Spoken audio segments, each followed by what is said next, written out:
Skol Nation, stop right now. US Bank Stadium just erupted with breaking news, and the first number is already on the table. $21.4 million. A $66 million star is on the chopping block. A receiver was found dead at just 25 years old, and the locker room is shattered with grief. And an elite running back may be packing his bags for Minneapolis. 3 stories. 1 week that will define the future of the Minnesota Vikings. If you skull louder than you breathe, hit like right now and stay locked until the end, because there is a double cliffhanger at the end that will send Packers fans into a full panic spiral. We start with the story nobody wanted to tell. The death of Rondale Moore and the urgent message from Captain Jonathan Greenard shook the entire NFL. But before you understand why this moment matters for the Vikings, you need to know who this 25-year-old young man was. On February 21st, police in New Albany, Indiana told the Associated Press that Moore was found in a garage with a suspected self-inflicted gunshot wound. He was 25 years old. He had spent 2 consecutive years fighting through knee injuries, the entire 2024 season wiped out by a right knee injury, and then in 2025, before the season even started, his left knee ended his year again. 2 years away from the field, 2 years in rehabilitation, 2 years invisible to scouts, to the media, to the algorithms. Think about what that isolation does to a competitor.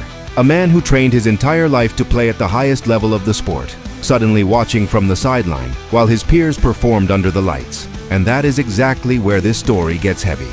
Vikings captain Jonathan Greenard, the Pro Bowl edge rusher, did not stay silent. Reacting to a post from Raiders safety Jamal Adams about players being labeled as injury-prone, Greenard went further and said what many think but rarely say out loud. Players see everything posted on social media. Every tasteless joke, every comment trying to be funny at the expense of an athlete fighting to get back. And in the most vulnerable moments, that poison arrives at the worst possible time. Greenard wrote that people say the most outrageous things trying to be funny on social media, and then wonder why players' mentals are cooked. Because they are human, just like you. Former Chargers defensive tackle Bryden Fehoko, now retired, was even more direct. NFL teams post mental health awareness content, but in reality, the player who asks for help starts to be viewed differently. The running back who admits he is struggling becomes a question mark in the coach's eyes, the GM's eyes, the owner's eyes. Fehoko said he will start believing the NFL truly cares when the owner, the general manager, and the head coach treat everyone on that roster the same, from the franchise quarterback to the janitor. Until then, posting a hotline number is just protocol. Vikings cornerback Byron Murphy Jr., who played alongside Moore with the Arizona Cardinals in 2021 and 2022, and was again his teammate in Minnesota in 2025, posted on Instagram a photo of Moore's draft day with a caption that hit like a freight train. Tell your people you love them. It's hurting, bro. Not too many words right now. That caption said more than a paragraph ever could. Moore was a second-round pick. He had a draft day. He had a jersey. He had a future. And the league failed to protect his peace when he needed it most. Do you believe the NFL needs to genuinely change the way it handles player mental health? Drop your thoughts in the comments. But now there is a financial bomb that will define the Vikings roster for 2026, and the number is staggering. The next story is about a decision the Vikings need to make in the coming weeks, and the clock is already running. The team is buried under $43.2 million in salary cap debt for the 2026 season. That is not a comfortable situation. That is a full-blown crisis demanding real, immediate, and painful cuts. But not all cuts carry the same price tag. Defensive tackle Javon Hargrave, signed last offseason to a 2-year, $30 million deal, was a failed experiment, and cutting him saves $11 million, wiping out more than 25% of the current deficit in one move. But 2-time Pro Bowl tight end TJ Hawkinson is a completely different conversation. Hawkinson is the most reliable target J.J. McCarthy has in the intermediate area of the field, precisely the zone of the field where the second-year quarterback still struggles to avoid forcing interceptions. In 2025, Hawkinson totaled 51 receptions for 438 yards and 3 touchdowns, but he consumed $21.4 million of cap space. And with the added blocking responsibilities the coaching staff placed on him, due to offensive line injuries and inconsistencies, his receiving production took a visible hit. What Bleacher Report's Brad Gagnon revealed is that the Vikings are expected to issue Hawkinson an ultimatum: restructure his deal or walk. Cutting him outright would save $9 million, but it would strip McCarthy of the target he needs the most. Here is the brutal math. $9 million in savings versus losing your most trusted safety valve at a position that is already thin across the entire league. That trade-off is one of the hardest calls any front office will face this offseason. On the other hand, running back Aaron Jones, who will be 32 years old next season, could be released for a cap savings of $7.75 million, especially since Jordan Mason took over as the lead runner last season, while Jones battled injury concerns throughout the year. According to The Athletic's Alec Lewis, keeping both Jones and Mason would cost the Vikings close to $20 million in their running back room, a luxury they simply cannot afford in their current cap situation. Minnesota holds draft picks at numbers 18, 49, 82, and 97 in the first 3 rounds of April's draft, with needs at safety, cornerback, center, and running back. The Hockenson decision may ultimately hinge on who they can land in the draft. Would you pay $21 million for Hockenson in 2026, or free up the space for a cheaper alternative? Drop your take in the comments. Because the next story connects directly to that running back question, and the name on the table is going to turn heads. Running back. That is the single biggest hole in the Vikings roster heading into 2026. And there is one name circulating behind the scenes that could completely transform the dynamic of J.J. McCarthy's offense. The name? Breece Hall of the New York Jets. But before the excitement takes over, you need the full picture. Minnesota finished the 2025 season ranked in the bottom 10 in team rushing yards, totaling just 1,841 yards, and in the bottom 10 in rushing yards per game at 108.3. For a team trying to build a balanced offense around a quarterback still in development, those numbers represent a genuine structural problem.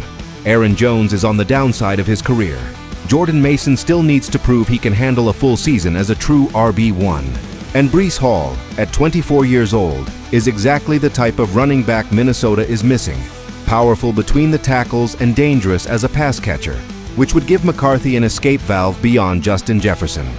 In 56 games with the Jets, Hall has carried the ball 755 times for 3,398 yards and 27 touchdowns. Those are not just numbers. That is proof of a player who shows up when the game is on the line. When ESPN NFL insider Jeremy Fowler reported that the Jets are weighing all options with Hall's future, including a transition tag worth around $11.7 million, it cracked the window open for teams monitoring the situation. CBS Sports analyst Damian Harris placed Minnesota among the top 4 landing spots for Hall, making the case that outside of Justin Jefferson, the Vikings need a guy who will step up and be an alpha on offense. With Hall as a dual threat in the run game and the passing game, the attention that defenses place on Jefferson opens up, and suddenly McCarthy has answers in multiple directions on every single snap. The pressure that Justin Jefferson carries right now is unsustainable for a young quarterback trying to build rhythm and confidence. Add Hall to this offense and the entire equation changes. Hall himself told the New York Post that after 6 or 7 months answering questions about his future, his mindset is now, whatever happens, happens. That is the kind of resigned tone that signals a player ready to explore the open market. The Vikings are watching. Do you want Breece Hall in purple at US Bank Stadium? Drop skull in the comments if the answer is yes. Now here comes the conclusion that ties all 3 stories together. 3 stories, 1 franchise at a crossroads. The death of Rondale Moore ignited a conversation the NFL has been avoiding for years about mental health. And Captain Jonathan Greenard used his platform to say what the entire locker room feels, but rarely voices in public. The ultimatum facing T.J. Hockenson will shape J.J. McCarthy's offense for the next 2 or 3 seasons, restructure or goodbye, and that decision must land before March 11th when the new league year begins. And Breece Hall could be the missing piece that transforms the Vikings from a playoff hopeful into a legitimate Super Bowl contender, giving McCarthy the dynamic complement alongside Justin Jefferson that this offense has been desperately lacking.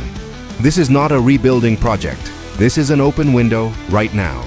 J.J. McCarthy enters his 2nd season with more experience, a hungrier roster, and a front office with picks to spend and questions to answer. If Minnesota builds the right team around him, the NFC North could have a new dominant force. The Packers? Without the Rodgers era, Green Bay is running on fan base hope. The Lions? Roster holes remain. The Bears? Still years away. The division is there for the taking, and the Vikings have the draft capital, the young quarterback, and the hunger to take it. Here is the triple CTA that Viking Nation needs to deliver right now. First, Smash that like if you believe the Vikings are the most dangerous team in the NFC North heading into 2026. Second, drop a comment with one player you want to see in purple this offseason, beyond the names we already covered today. Third, subscribe right now, because every new subscriber sends another nightmare to a Packers fan, and we are coming for the whole division. But before you go, 2 cliffhangers that will bring you back. The internal one: the decision on Hawkinson is ultimately in the player's hands. Does he accept the restructure, or does he call his agent and force a move? Sources say an answer could come as early as this week. The external one: the Packers just cleared cap space and are reportedly targeting the same free agent running back that the Vikings are monitoring. Who closes the deal first, Minnesota or Green Bay, flips the balance of power in the NFC North. That race starts right now. Skull Nation, the weapons are loaded. Subscribe, stay locked, and let's make the NFC North bleed purple. We ride together. See you in the next war.